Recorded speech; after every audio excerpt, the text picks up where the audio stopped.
होली से पहले आने वाली फाल्गुन माह की शुक्ल पक्ष की एकादशी को आमल की एकादशी कहा जाता है।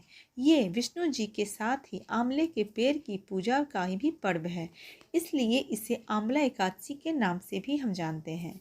यह सुखी वैवाहिक जीवन, मोक्ष की प्राप्ति, दोषों से मुक्ति के लिए आंवल की एकादशी व्रत रखा जाता है। और इस बार 2024 में इसका क्या मुहूर्त है वह आगे जानेंगे। आंवल की एकादशी जो कि 20 मार्च 2024 को है, इस दिन से वृंदावन हो या काशी में बाबा विश्वनाथ संग रंग गुलाल की होली खेली जाती है, इसलिए इसे रंग भरी एकादशी भी कहते हैं।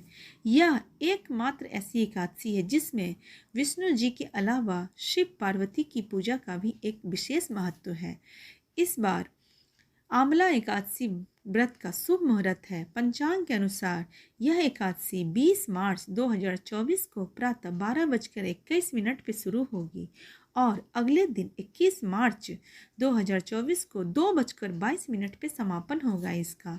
इसमें विशेष पूजा का जो मुहूर्त है वह सुबह 6:25 से सुबह 9:27 तक का है। एकादशी व्रत का पारण भी उतना ही महत्वपूर्ण है भक्तों, जितना कि यह व्रत महत्वपूर्ण है। अगर आप पारण सही समय पे नहीं करते हैं तो व्रत का पूर्ण फल आपको नहीं मिलता है, तो पारण का समय ज़रूर ध्यान में रखें। आंवल की एकादशी व्रत का पारण 21 मार्च 2024 को दोपहर 1:41 से शाम के 4:07 के बीच में किया जाएगा। पारण तिथि के दिन हरिवासर समाप्त होने का समय जो है वह सुबह 8:58 तक है। आंवल की एकादशी का महत्व बहुत ही अनोखा है। आंवल की का अर्थ आंवला होता है। ऐसा कहा जाता है कि भगवान विष्णु ने आंवले को आदि वृक्ष के रूप में प्रतिष्ठित किया था। मान्यता है कि आंवल की एकादशी के दिन आंवला और श्री हरि विष्णु की पूजा करने से मोक्ष मिलता है। वहीं इस दिन शिव जी और माता पार्वती की पहली बार शादी के बाद काशी में लाए थे, इसलिए इस दिन महादेव को गुलाल अर्पित करता है। उनके वैवाहिक जीवन में रूठी खुशियाँ वापस लौट आती है। आंवल की एकादशी का जिक्र पद्म पुराण में भी मिलता है। इस पूजा से परिवार में सुख और प्रेम का वातावरण बना रहता है। करें ओम नमो भगवते वासुदेवाय नमः।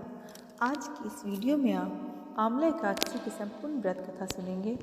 आंवला एकादशी से आंवल की एकादशी व्रत भी कहा जाता है। यह व्रत बहुत महत्वपूर्ण होता है क्योंकि इस व्रत में भगवान विष्णु की पूजा के साथ साथ शिव जी और माता पार्वती की भी पूजा मानी जाती है। आंवला एकादशी व्रत कथा जो कि पौराणिक कथा के अनुसार इस सृष्टि का सृजन करने के लिए भगवान विष्णु की नाभि से ब्रह्मा जी उत्पन्न हुए। उनको स्वयं के बारे में जानने की चाह हुई। वे जानना चाहते थे कि उनकी उत्पत्ति कैसे हुई। इन सवालों का जवाब जानने के लिए ब्रह्मा जी ने भगवान विष्णु की तपस्या प्रारंभ कर दी।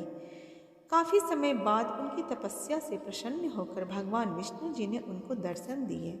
उनके दर्शन पाकर ब्रह्मा जी भावुक हो गए और आंखों से आंसू बह निकले। उनके आंसुओं से ही आंवले का पेड़ की उत्पत्ति हुई।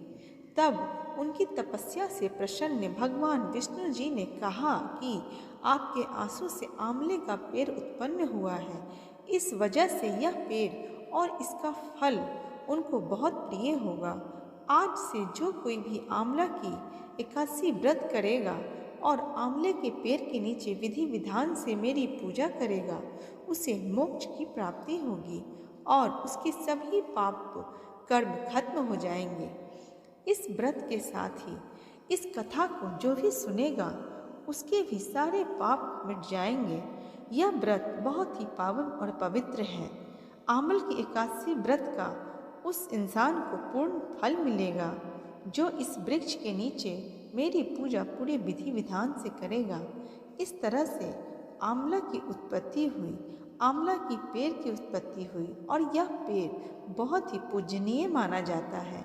इस तरह से आंवला की एकादशी की व्रत कथा संपूर्ण होती है। भगवान श्री हरि विष्णु जी की कृपा आप सब पे बनी रहे। आप सबका दिन मंगलमय हो।